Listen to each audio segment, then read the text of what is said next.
Walk in the Dark from creepypasta.com. Anna Hamilton didn't see herself as a suspicious person, but when someone's been following her for quite a while, she gets a queasy feeling in her stomach. Granted, she was out late, but she was strong, and from taking the new karate classes, she knew she couldn't and wouldn't be defeated. Anna picked up the pace, her legs and arms pumping as she turned her walk into a brisk one, looking back to see the dark silhouette was still following her. Anna had the strongest urge to spin around, smack the stranger's face, and demand them to answer why the hell they are following her at this time of night. Her mind argued with her, saying how just maybe it was a coincidence. Maybe the stranger was just going the same way as her. A few minutes, and she had come to the entrance of her cookie-cutter home. She hated it, but she wanted to humor her mother and to make it seem as if she actually cared about the presence of the house. So she had put flower pots randomly.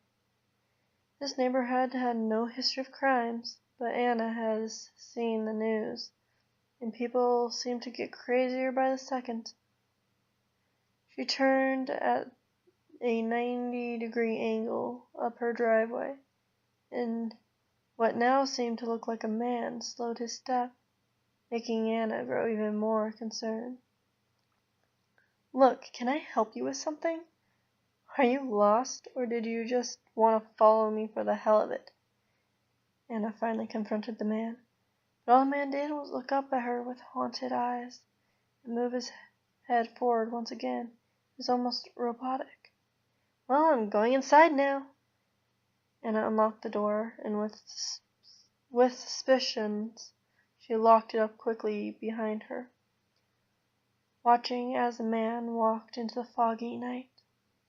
The next day, and Anna had almost forgotten about the whole ordeal, but looking out her bedroom window, she could see the shape of a man standing right outside her property, toes barely touching the curb of her yard.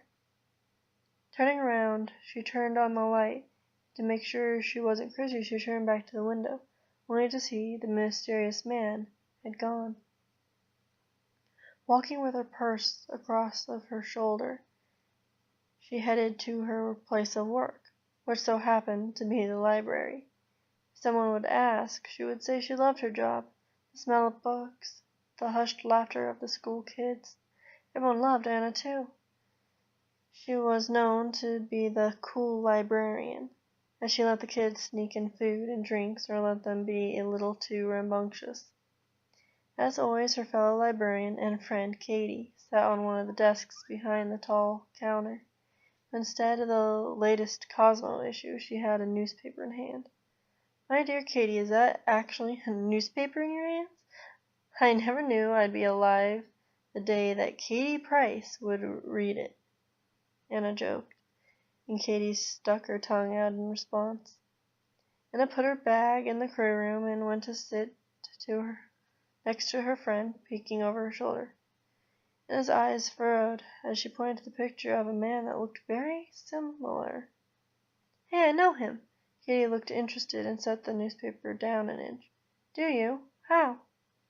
Anna shrugged. "He's weird. He followed me home yesterday. I think I saw him outside my lawn this morning." "Are you sure, Anna?" Anna looked at her friend in confusion. "Yes, of course. Why?" "He was murdered 2 weeks ago." Okay, so a creepypasta like this, very simple ghost creepypasta, fairly well written, but it could use some work. But the writer should keep doing what they're doing, because with a little practice they can get better.